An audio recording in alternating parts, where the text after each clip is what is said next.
Grâce, merci de nous rejoindre sur ce plateau. C'est moi qui vous remercie, c'est un plaisir. Bonjour Carole, bonjour à mon frère Marc, bonjour aux téléspectateurs, aux internautes également qui nous suivent. Marc, merci de rester avec nous sur ce plateau. Alors, je rappelle que les téléspectateurs pourraient intervenir sur cette rubrique en composant un seul numéro. Il s'agit du 96 76 68 68. 96 76 68 68. Nous allons démarrer avec Marc. Alors, pour vous, être influenceur, est-ce un métier? Bon, il faut dire que le métier, bon, je dirais, c'est un métier, c'est un métier. C'est un métier parce que c'est venu à l'avènement des réseaux sociaux, où devenir influenceur est devenu comme un métier, mais pas pour tous. Parce que quand c'est un métier, ça veut dire que vous devez tirer la plupart de vos revenus de ce que vous faites. Et donc, il y a beaucoup d'influenceurs aujourd'hui, par exemple, qui sont des prescripteurs dans divers domaines. C'est-à-dire que ce soit sur la santé, les cosmétiques, ou bien également sur les automobiles et sur plusieurs également d'autres domaines. Ceux-là, par exemple, qui arrivent à avoir une audience assez large et qui arrivent quand même à communiquer dessus et à pousser peut-être leurs internautes ou leurs abonnés à influencer le besoin de leurs internautes, à influencer leur pouvoir d'achat, à influencer leur achat plutôt par leur pouvoir d'achat, à influencer leur achat sur un certain nombre de produits, par exemple. Ça veut dire qu'ils arrivent à impacter, d'accord, leur communauté à travers ce travail-là qu'ils font.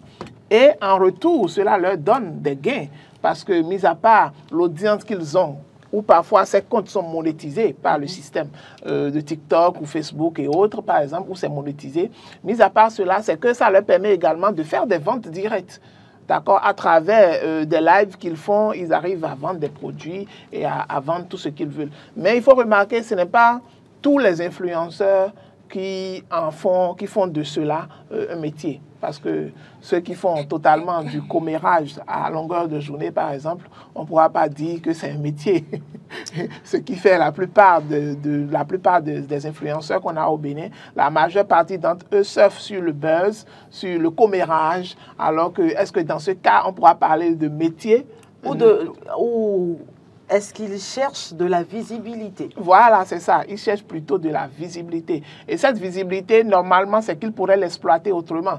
Parce que si au début, par exemple, on a connu certains, je donne juste le cas d'une certaine Yenalia, par exemple, au début, quand elle avait commencé, c'était juste les danses qu'elle faisait. Elle faisait juste quelques danses, elle restait en paille, elle fredonnait, elle parlait dans sa langue de Savalou, là.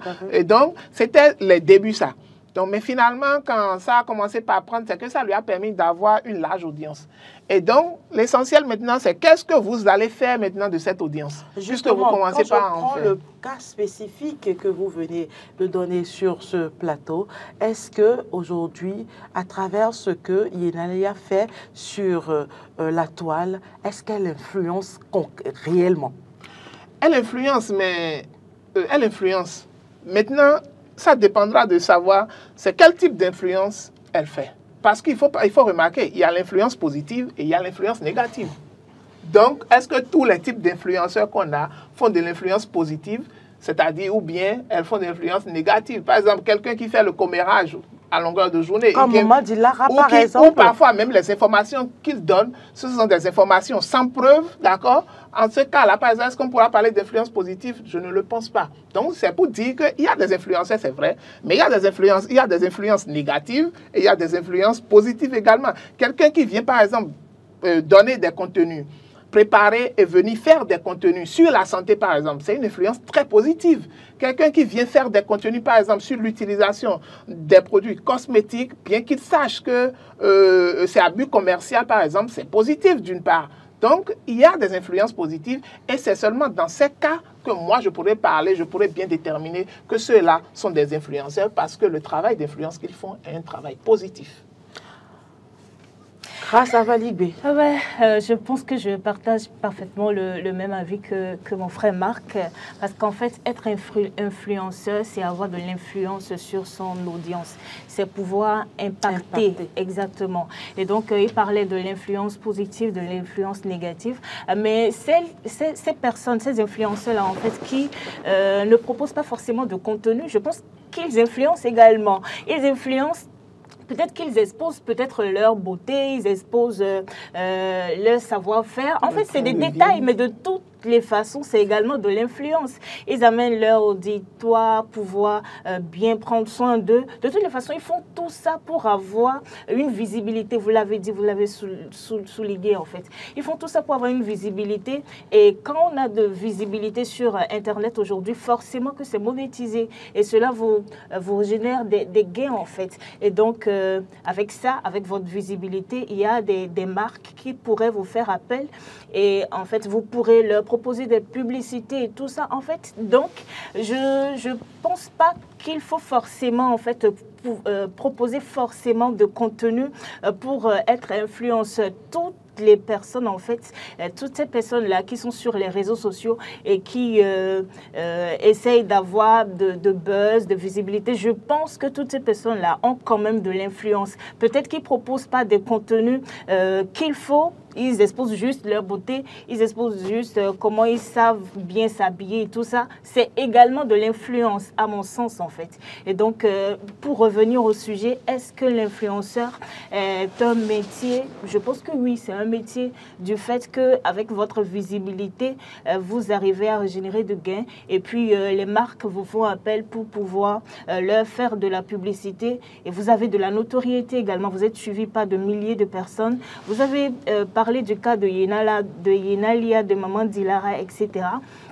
Je pense que c'est des personnes qui ont vraiment de l'influence et on peut les appeler des influenceurs. Elles peuvent parfaitement vivre de leur influence aujourd'hui, en fait. Même sans autres activités génératrices de revenus, je pense qu'elles pourraient... Quand on en appelle également à la paresse, où on attend qu'on fasse des cadeaux et que c'est ça qu'on vient montrer, la vie facile, qu'on prône la vie facile, vous croyez que, justement... C'est vous qui pensez qu'elles J'aborde ainsi les impacts. Je comprends, mais quand Yenalia allume sa caméra, par exemple, d'abord elle est belle, elle a misé sur sa beauté. Je suis désolée pour vous. En fait, elle a misé sur... Non, ne soyez pas désolée pour moi. Non, pas pour vous, mais pour ceux qui pensent que c'est de l'influence négative qu'elle fait, en fait. Mais elle a misé sur sa beauté. Elle a pris soin de son corps et tout ça. Et donc, c'est normal, souffler qu'elle puisse prendre son téléphone aujourd'hui, allumer sa caméra et puisse avoir beaucoup d'abonnés et de ce fait être influenceuse et avoir l'appel de plusieurs marques pour leur proposer de publicité. Moi, je ne suis pas du tout contre le contenu que Yenalia propose. Par exemple, venir danser, c'est pas grave. Elle a misé sur son corps, elle a misé sur sa beauté, elle a misé sur son savoir-faire, elle a misé sur sa localité. Quel impact sur la jeunesse d'aujourd'hui? Mais c'est à la jeunesse de savoir faire la part des choses. C'est vrai que nous sommes sur Internet, nous avons beaucoup de contenu, nous avons parce qu'elle influence également les jeunes. Exactement, c'est d'ailleurs la cible, c'est la première cible. Mais c'est à ces jeunes-là de savoir faire la part des choses, comme je le dis. Ce n'est pas forcément sur les réseaux sociaux que vous allez venir être éduqué. Je suis désolée. L'éducation, elle se reçoit à la maison. C'est avec vos parents que vous devrez avoir l'éducation. Sur les réseaux sociaux, je suis désolée. Eux, ils font les choses pour avoir de la visibilité. Et c'est ce qui fait de cette visibilité-là, en fait, qui fait un métier pour eux. Téléspectateurs en ligne, nous allons rapidement le ou la recevoir quand il s'agira d'une dame. Téléspectateur en ligne, bonjour. Oui, bonjour, comment vous allez? À qui ai-je l'honneur, s'il vous plaît? Écoutez, moi, on m'appelle Léonce. Vous nous appelez d'où? Monsieur Léonce. Je vous appelle du Nord. Allez-y pour vos commentaires. Ok, je serai un peu... je ne suis pas très content de ceux qui sont sur le plateau parce que on parle d'influenceurs. Alors moi, je ne trouve pas ça comme un métier parce que vous savez, quand on dit que influenceur est un métier, c'est pas barré chez moi parce que le métier, ça s'apprend. Et personne n'a appris ce truc d'influenceur. Vous qui êtes là, vous êtes des influenceurs, vous êtes des journalistes, vous êtes des influenceurs, mais vous n'avez pas appris à influencer. Influencer, c'est venir sur les réseaux sociaux, c'est vrai, amener des gens autour de soi et après passer un message. Vous voyez un peu? Alors, quand vous parlez de Yéna, elle a commencé, c'est sa valeur, c'est sa beauté, et les gens sont tombés sous le coup de sa beauté pour pouvoir commencer par écrire avec elle. Et aujourd'hui, elle a évolué, elle a voyagé. Mais à côté de ça, il faut voir aussi maman Dilara. Elle-là, par exemple, est-ce qu'on va parler d'influenceurs? Est-ce qu'il embête tout le monde sur les réseaux sociaux? Même si on veut être influenceur, il faut essayer de donner du contenu et quand même donner une bonne image. Quand tout à l'heure, il y a Grace qui a dit que les marques viennent. Les marques ne vont pas coller leur image sur tous les influenceurs. Quand vous êtes influenceur, vous dites influenceur, et vous êtes négatif dans tout ce que vous faites comme contenu, aucune marque ne viendra vers vous. Vous serez là avec les gens de votre carcan. Si vous dites des bêtises, vous allez voir des voyous avec vous, et ça crée autre chose. Et vous n'allez pas monétiser, c'est vrai, on veut des j'aime, on veut des points, mais ça va s'arrêter là. Donc, c'est des gens qui, ça commence et ça chute. Et quand ça chute, c'est fini. Mais n'oubliez pas que votre âge évolue. Et qu'est-ce que vous allez dire après? Parce que c'est tout un temps. Quand vous allez finir et vous n'allez pas vraiment trouver un peu d'argent dedans parce que vous excluez tout le monde, vous avez des gens par-ci par-là. Après, quand vous allez chuter, qui va vous regarder? Personne ne va vous regarder. Vous allez rester dans votre maison familiale et c'est tout. Donc, il faut vraiment que ces influenceurs mettent du bon contenu pour pouvoir espérer gagner et évoluer dans ce qu'ils font et maintenant amener les marques vers elles. C'est un peu ça.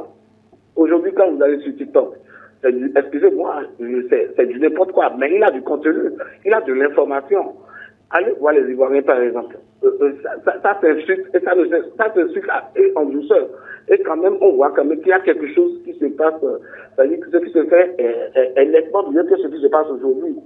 Vous voyez quelqu'un ici, par exemple, on dit TikTok, allez tapoter, faire qui fait ça. Moi, je souris parce que je me dis que c'est des enfants qui s'amusent et ça va s'arrêter là.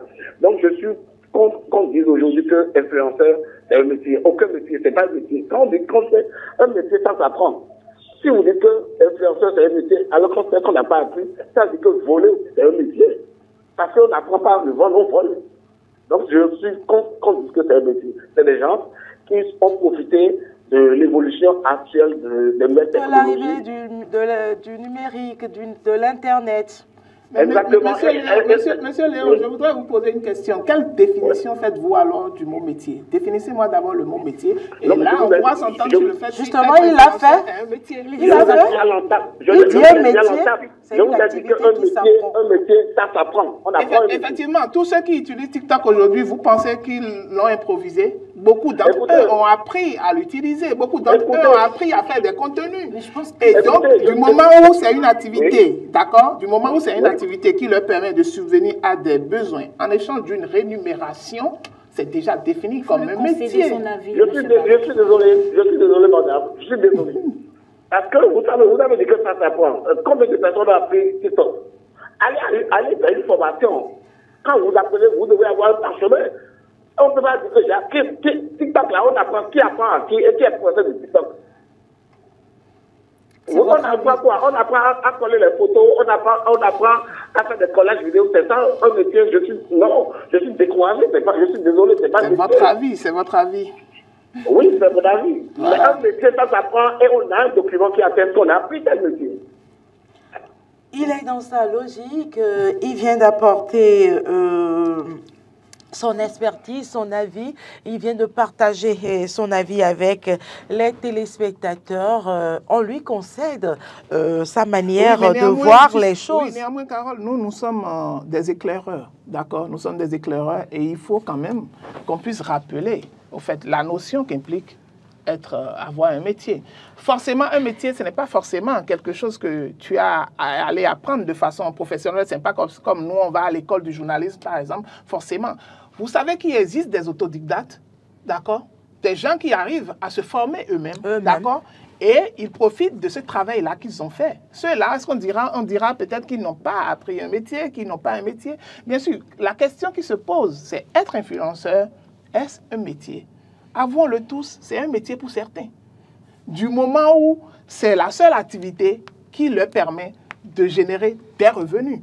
Je donne l'exemple, par exemple, d'un docteur en médecine, d'accord, qui, à défaut d'avoir une clinique, à défaut d'aller, de travailler pour une structure d'État ou d'avoir une clinique, par exemple, mis à part ce fait, il passe la majeure partie de son temps, par exemple, à donner des conseils en médecine, d'accord, sur les réseaux sociaux. Je ne vais pas parler seulement que de TikTok, parce que TikTok n'est pas le seul réseau social qui existe. Voilà. Donc, il passe la majeure partie de son temps à faire des contenus, d'accord, pour conseiller les gens sur comment utiliser telle chose, comment vivre décemment dans la société, comment se comporter tel.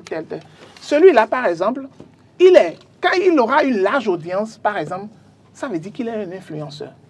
Et là, par exemple, ça constitue un métier pour lui, d'office.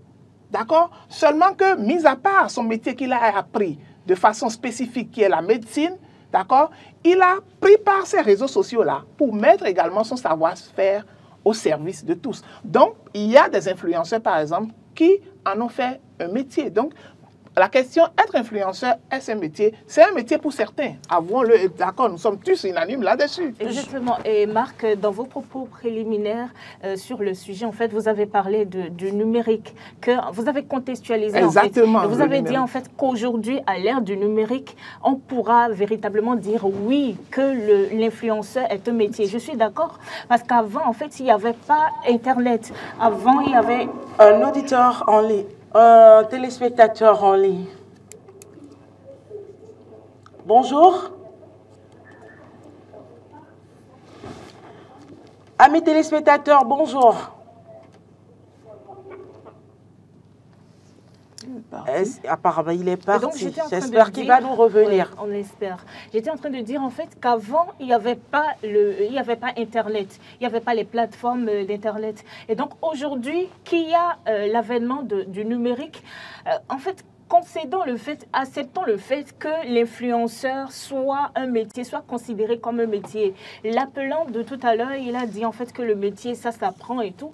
Je suis d'accord avec Marc quand il dit en fait que tout s'apprend aujourd'hui. En fait, les influenceurs ne se lèvent pas du jour au lendemain pour devenir influenceurs. Il y a beaucoup de choses, des notions qu'ils apprennent. Ils font de l'autodidacte, ils apprennent beaucoup de notions pour pouvoir faire les vidéos, les collages, tout ça. En fait, pour soigner leur image également sur Internet. Tout ça, ils misent gros, en fait. Donc, ça s'apprend également à être influenceur sur Internet. Et en plus de ça, ce qu'ils proposent comme contenu ou ce qu'ils ont comme atout naturel ou je ne sais pas, tout ça milite en leur faveur. Et donc, moi, je suis contre ceux qui pensent, en fait, je suis contre l'avis de ceux qui pensent que l'influenceur ne peut pas être considéré comme quelqu'un qui travaille, en fait. Il travaille, c'est son travail, c'est un métier, et donc il peut totalement vivre de ce métier.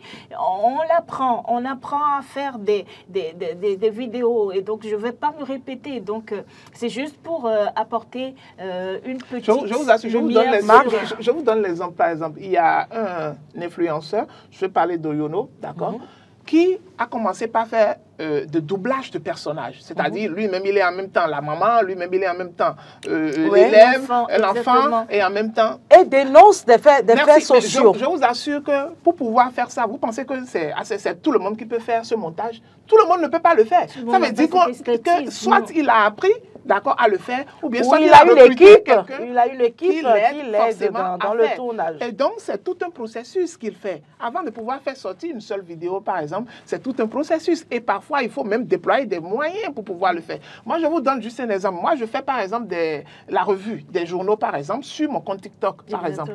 Et pour faire le montage, parfois, moi, ça me prend du temps. Parce qu'il faut que je fasse la voix off, il faut que je prenne les images pour monter. Il faut le visuel que je monte en entier, il faut que je fasse les corrections. Tout le monde ne peut pas le faire. C'est un travail énorme qui se fait. Donc, du coup, celui qui le fait, même en n'étant pas journaliste, par exemple, comme moi, et qui s'autodidacte, qui fait quelque chose du genre, par exemple, c'est déjà considéré comme un métier pour lui.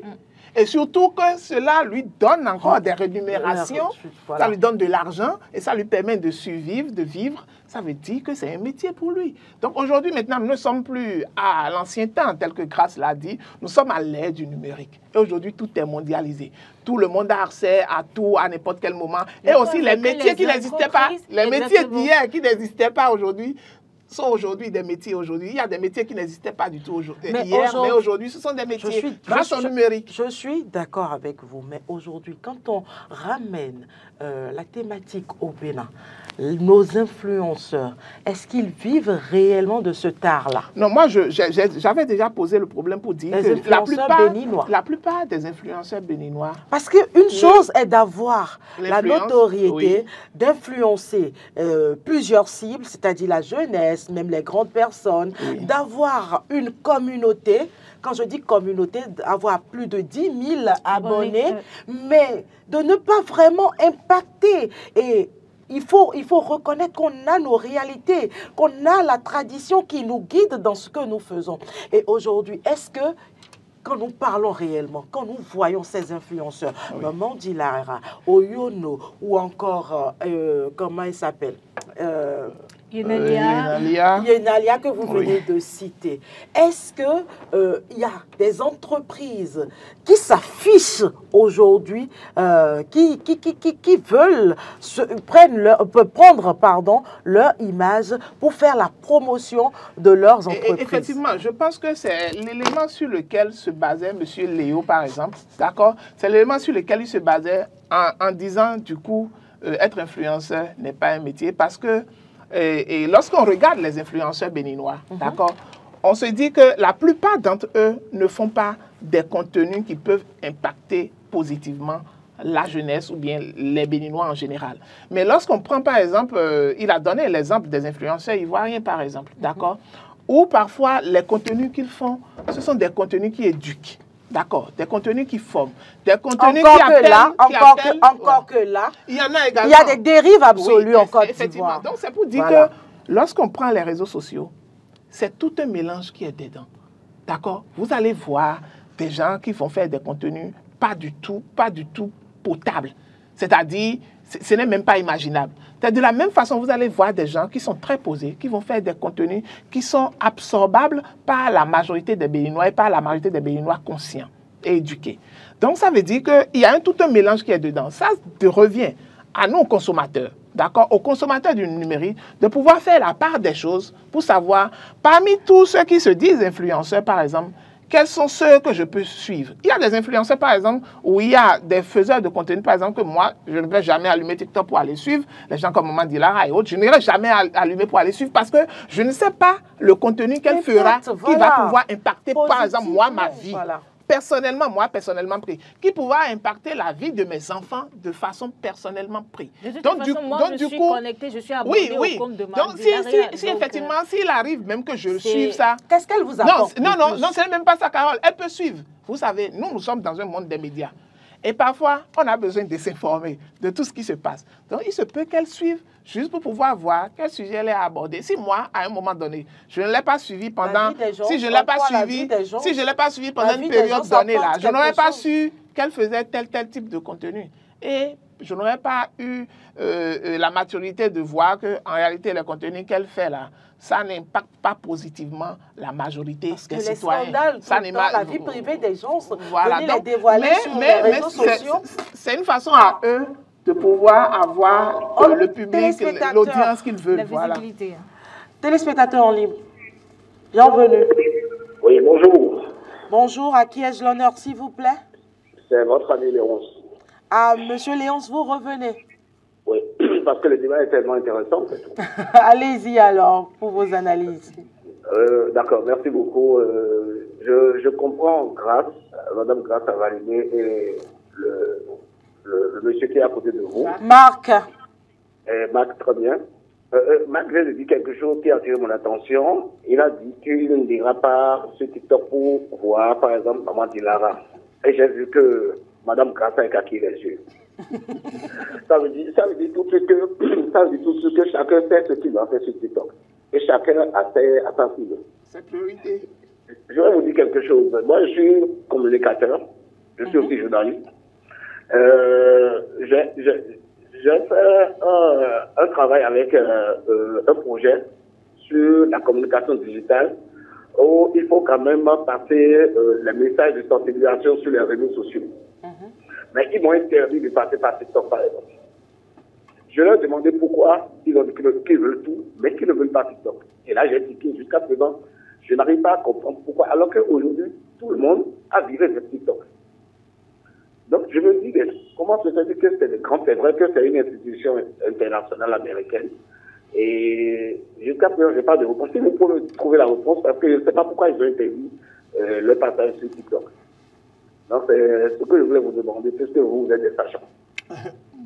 Merci à vous, Monsieur Léonce. On va essayer d'y répondre sur ce plateau. Oui. Bon, il faut dire que TikTok, par exemple, il faut dire que c'est déjà un réseau social qui est controversé. Il y a des pays, par exemple, qui n'aiment pas, d'accord? Et donc, ça dépend de la cible, d'accord, de l'institution qui est en train de vouloir faire sa communication. Si, effectivement, parce que lorsque lui va vouloir faire la communication via TikTok, ça veut dire que la majeure partie de l'audience, ça va s'accentuer au niveau du Bénin, d'accord? Puisque c'est une communication qu'il veut faire forcément au niveau du Bénin. Et donc, la majeure partie de ceux qui font TikTok au Bénin, d'accord, est-ce que ce sont des sujets qui vont beaucoup plus les intéresser? Si vous allez faire une communication au niveau de TikTok et que la plupart des Béninois qui vont sur TikTok, ces sujets ne les intéressent pas et que l'institution a déjà fait son sondage et sait déjà qu'en réalité, le taux d'audience au niveau de ces genres de sujets-là, ça n'intéresse pas, donc ça ne lui servira à rien d'aller utiliser ça. Il aurait même préféré. C'est pourquoi il se fait que même parfois, pour certaines communications, les gens préfèrent même parfois Facebook plutôt que de venir sur TikTok. Parce que sur TikTok, toutes les dérives sont permises. Alors que sur Facebook, les choses sont beaucoup plus restrictives que sur TikTok. Oh, téléspectateurs en ligne, bonjour. Téléspectateurs en ligne, bonjour. Mais la personne ne sait pas. Amis téléspectateurs en ligne, bonjour. Vous êtes en direct. Il a perdu la ligne. Il est parti. Il est parti.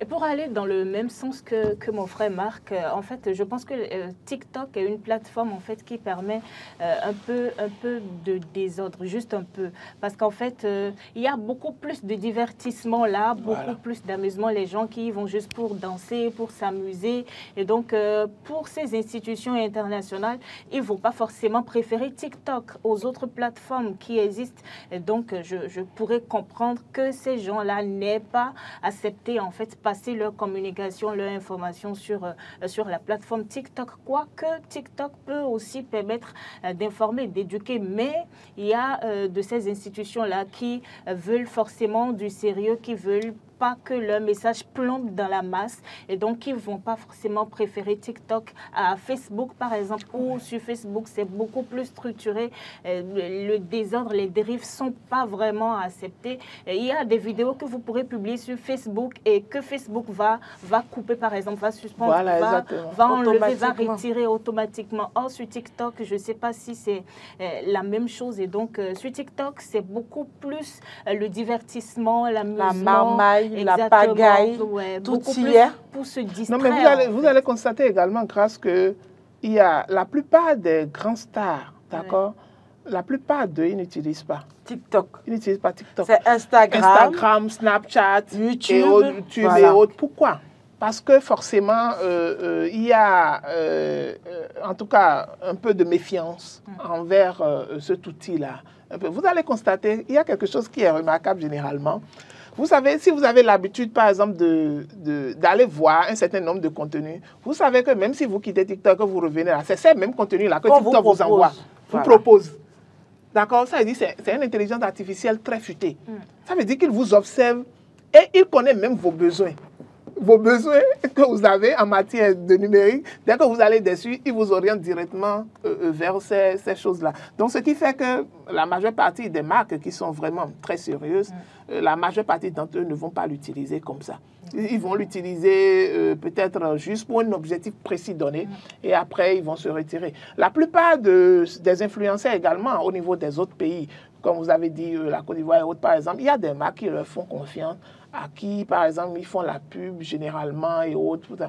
Mais chez nous, là, combien de nos stars, là, vous voyez, une grande marque leur confie une pub? Il y en a très Ou peu. même une grande entreprise. Ou une grande entreprise, il y en a très peu. Les quelques rares pubs qu'ils font, c'est des pubs de quelques secondes et vous allez voir, ça doit être peut-être des restaurants, des lieux de divertissement, des boutiques ou bien des appartements meublés, des locations de voitures. Voilà. Donc ça doit être généralement des choses telles que Grâce l'a dit, c'est vrai. C'est beaucoup plus un outil de divertissement, c'est ce que j'ai compris. C'est beaucoup plus un outil de divertissement. Et quand vous, en tant que Béninois, en tant que citoyen, c'est à vous de savoir quelle est votre cible. Qu'est-ce que vous recherchez en allant sur ces réseaux-là? Si par exemple, moi, je vais avoir des conseils sur, en tout cas, comment je dois, les mets que je dois prendre, en tout cas pour m'équilibrer, d'accord, au niveau de ma santé, par exemple, je sais vers quel contenu je dois aller pour aller suivre. Si je dois être informé, par exemple, des dernières actualités, je sais sur quel contenu je dois aller. Donc, ainsi de suite. Donc, c'est à chaque Béninois de voir quelle est sa priorité en allant sur ce réseau social-là. Et quand vous êtes totalement, vous êtes tellement surchargé, comme nous, et très occupé, je vous assure, moi je ne trouve même, combien de temps tu auras même pour aller passer tout un temps, 1 heure, 2 heures sur TikTok. Et ce qui est curieux, en fait, quand on va sur la plateforme TikTok, on n'a plus cette volonté-là de quitter. De revenir, voilà. Parce qu'il y a des vidéos, forcément, tu es curieux de défiler la barre et de voir l'autre vidéo qui est proposée. Et donc, tout le temps, quand vous commencez par aller sur TikTok, c'est que vous devenez addictif, en fait. Tout le temps, vous devez regarder les vidéos et ça peut vous prendre plusieurs heures. Scroller tout le temps. Exactement, plusieurs heures ou même toute une journée carrément. Donc, c'est essentiellement peut-être pour ça que beaucoup d'entreprises... Justement, face à cette situation, comment canaliser la chose? Non, pour canaliser, je pense que pour le moment, les pouvoirs en place ne font pas grand-chose. Mais la police républicaine, je pense... Non, c'est seulement... Commence pas si mêlé. Oui, mais généralement, c'est souvent quand il y a les plaintes.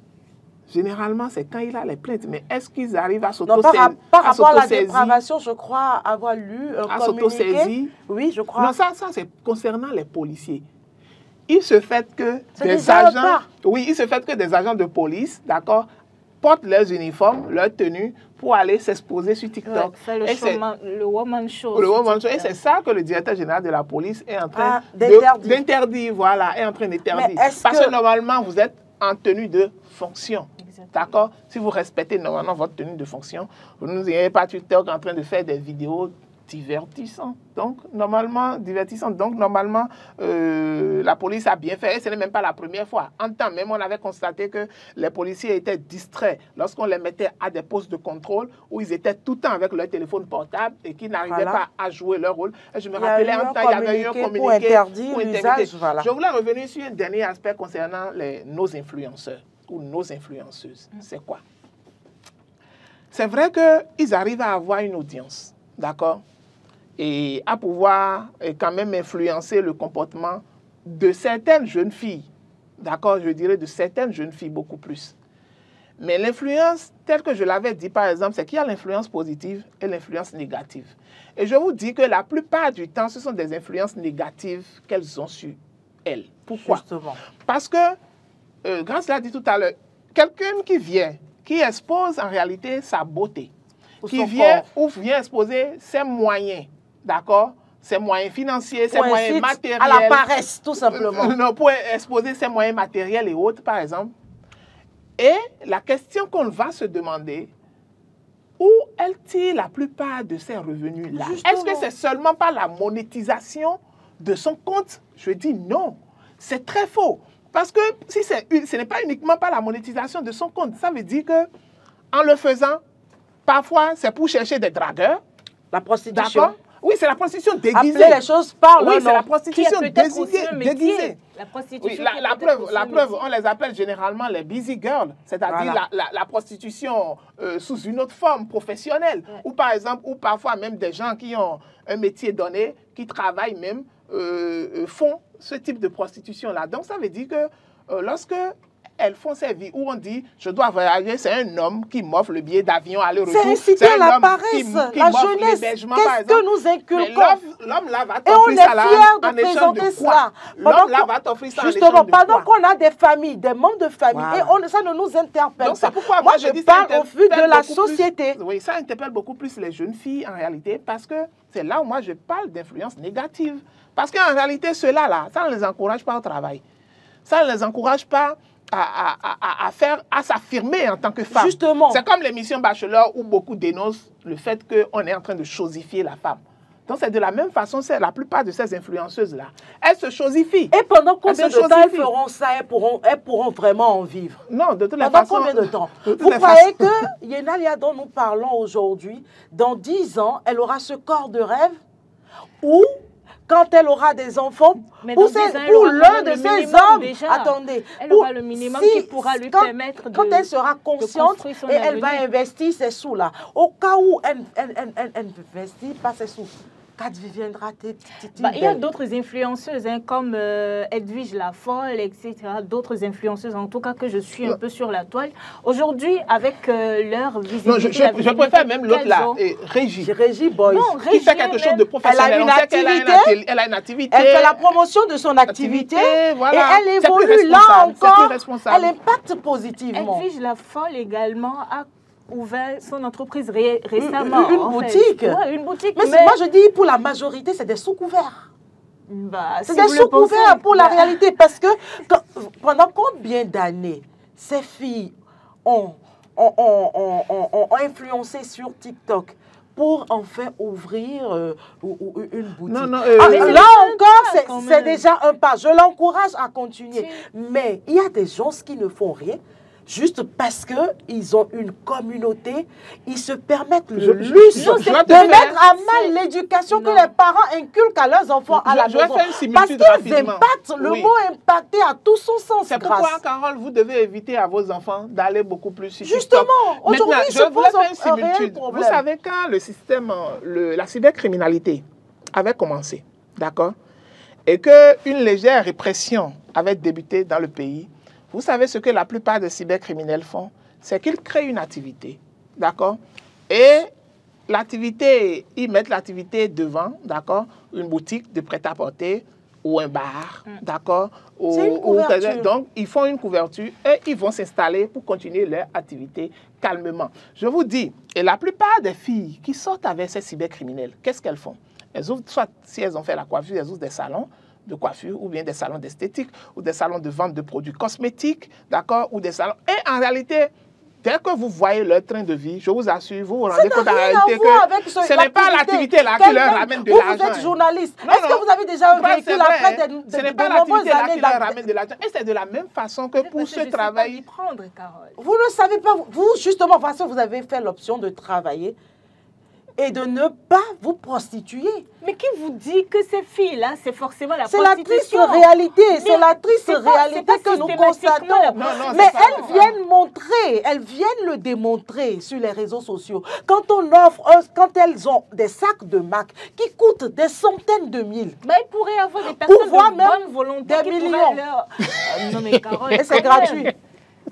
C'est gratuit. La prostitution également est un métier quand même, de toutes les façons. Bon, ok, affirmons-le alors carrément. C'est pourquoi je faisais la similitude de dire que quand ce sont des influenceuses, par exemple, d'accord, où on fait, quand vous voyez leur train de vie, d'accord, à comparer à l'activité qu'elles disent exercer de façon légale ou même à la monétisation de leur compte qu'ils disent qu'ils leur rapportent, vous voyez la grande différence. Vous n'avez pas besoin d'un expert, vous n'avez pas besoin d'un expert pour vous rendre compte en réalité que la plupart des fonds qu'elles ont, en réalité, ne proviennent pas de cette activité-là. Donc, là, vous vous posez des questions. Et c'est sur ça que vous devez normalement, on doit normalement conseiller les jeunes filles aujourd'hui. Il y a des exceptions. Ansel Meryl, qui fait des millions de vues en intervalle de 24 heures, c'est des millions. Ça, c'est des exceptions. Mais la réalité sous nos cieux ici, je dis que le métier d'influence, le métier d'influence n'est qu'une couverture pour nos jeunes qui s'adonnent à d'autres activités peut-être illicites. Allons-y voir.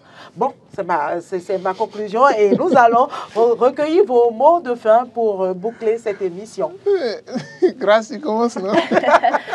C'est peut-être vrai votre conclusion, je pourrais la partager en partie, mais je ne vais plus revenir pour la développer. Je pense juste que le métier, l'influenceur peut être considéré comme quelqu'un qui travaille, quelqu'un qui exerce un métier en fait. Et donc, c'est vrai que Marc et puis vous aussi, vous avez parlé de la façon dont les influenceurs béninois s'y prennent aujourd'hui. Ils ont pas forcément l'influence positive sur les abonnés et tout. Donc, il va falloir qu'il y ait de suivi à ce niveau pour qu'ils puissent véritablement avoir de l'influence positive parce qu'ils sont influenceurs, ils influencent dans tous les sens en fait. Et donc, de toutes les façons, l'influenceur a un métier et il faut qu'ils sachent que ils ont l'obligation de bien d'assurer en fait l'éducation, je vais dire, de leurs abonnés parce qu'ils influencent dans tous les sens. Et ceux qui les suivent, malgré qu'ils ont reçu leur éducation à la maison, ils sont forcément influencés, impactés par le contenu, par tout ce qu'ils proposaient. Donc, il faut qu'ils revoient ce paramètre-là pour pouvoir bien influencer positivement, en fait. Marc? Oui, il faut rappeler que nous sommes à l'ère du numérique et donc aujourd'hui, être influenceur est un métier parce que ça demande à acquérir des compétences pour pouvoir préparer des contenus, partager ces contenus-là. Et donc, de ce point de vue, et également, ça permet d'attirer également des entreprises vers soi pour pouvoir faire passer leur communication, pour pouvoir faire passer leur publicité. Donc, du coup, du moment où ça rapporte de l'argent à l'intéressé et également du moment où la personne fournit un travail professionnel pour pouvoir bénéficier de ça, c'est en quelque sorte un métier pour la personne, mais c'est toujours un métier à polémique parce que tous ceux qui sont dans ce type de métier ne sont pas forcément n'influencent pas forcément positivement leur communauté. Et il va falloir également que les parents, dans leur rôle, puissent essentiellement veiller sur les enfants pour que les enfants n'aillent pas suivre un certain nombre de contenus et également à ce que le gouvernement ait un œil. D'accord, un œil sur tout ce qui se fait pour pouvoir réprimer. À un moment donné, ils ont même interdit sur parfois. TikTok. Merci à vous, Grâce. Merci, Marc, pour tous ces apports. C'est la fin de cette émission. Merci de nous avoir suivis. Prenez le rendez-vous. Vous serez en compagnie de Maury Arnaud Agua dès demain. Déjà, pour moi, retrouvez-moi jeudi avec le même plaisir.